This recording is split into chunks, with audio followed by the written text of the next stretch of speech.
C'est difficile de décrire en fait mon personnage entre guillemets. Je suis œnologue avant tout et pour le meilleur, j'espère pas pour le pire, mais pour le meilleur. Voilà, depuis une quarantaine d'années, je travaille en Champagne, et pas seulement en Champagne, mais je travaille sur la bulle, et la bulle, si possible, biodynamique.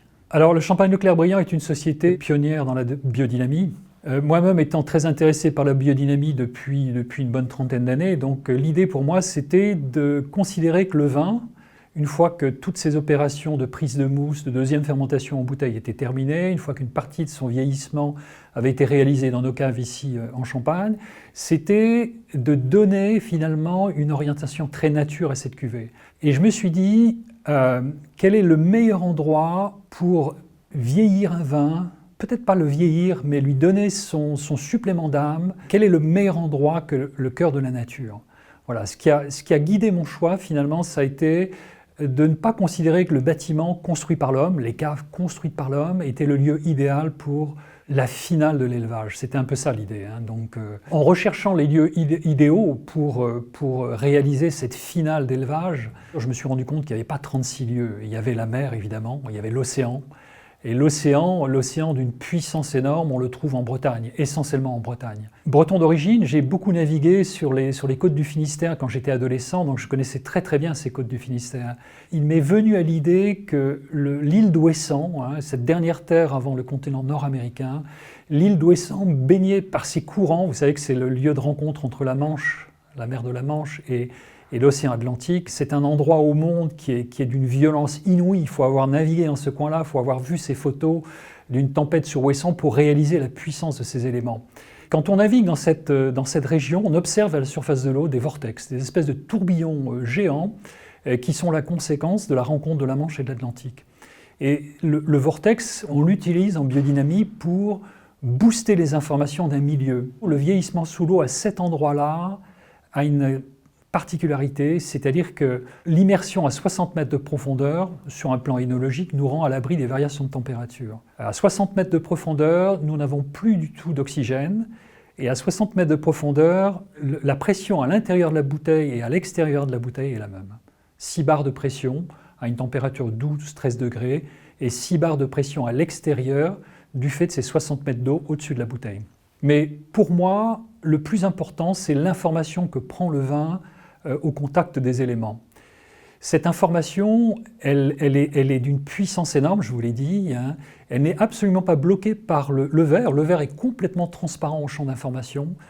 Et donc le vin va se charger de ces informations et va les restituer à vous qui allez déguster cette bouteille. C'est une bouteille qui est très riche en énergie. On a environ 30% d'énergie en plus par rapport à cette bouteille qui reste dans nos caves.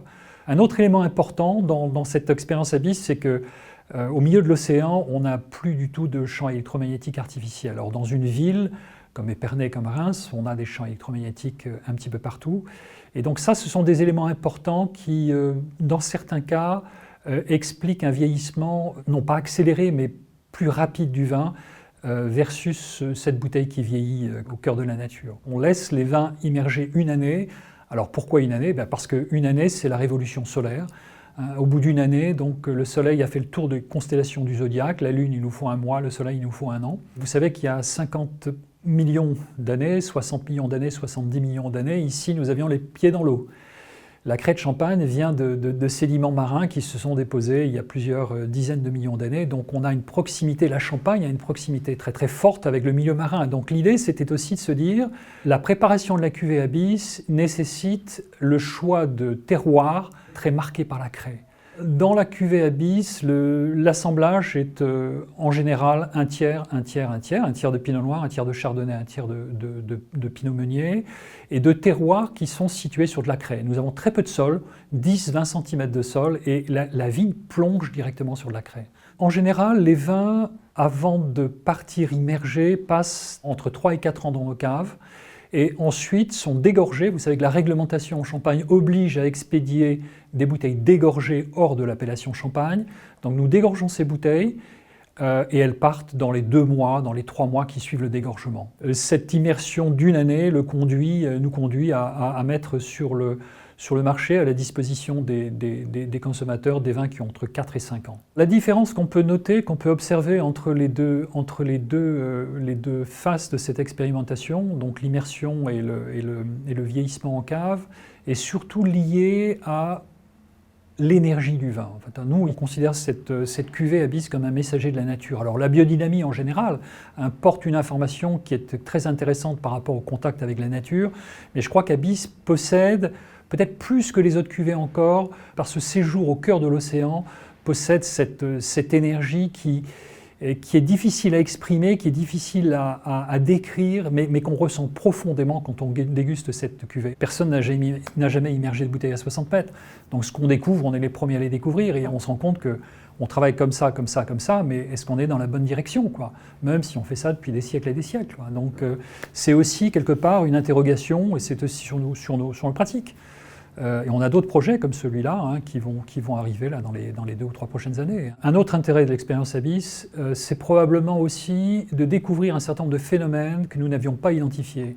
Personne n'a jamais, dans notre région, immergé des bouteilles à 60 mètres de profondeur de façon volontaire. Il y a eu effectivement des naufrages qui ont laissé quelques bouteilles à la disposition de certains dégustateurs, mais de façon volontaire, personne n'avait réalisé cette opération. Donc nous avons découvert toute une série de phénomènes que nous ne pensions pas possibles. Voilà. Alors évidemment, la découverte de ces phénomènes nous a permis de faire progresser notre vision du champagne, notre vision de l'élevage, notre vision du vieillissement du champagne. Et aujourd'hui, l'ensemble de nos cuvées bénéficient de l'expérience Abyss. Voilà un petit peu ce qui se cache derrière Abyss. Je vais vous souhaiter maintenant une très très belle dégustation. N'oubliez pas d'appuyer sur le bouton off du mental, c'est quelque chose de très très important à mes yeux, et d'échanger entre vous pour découvrir peut-être des sensations que vous n'avez jamais découvertes.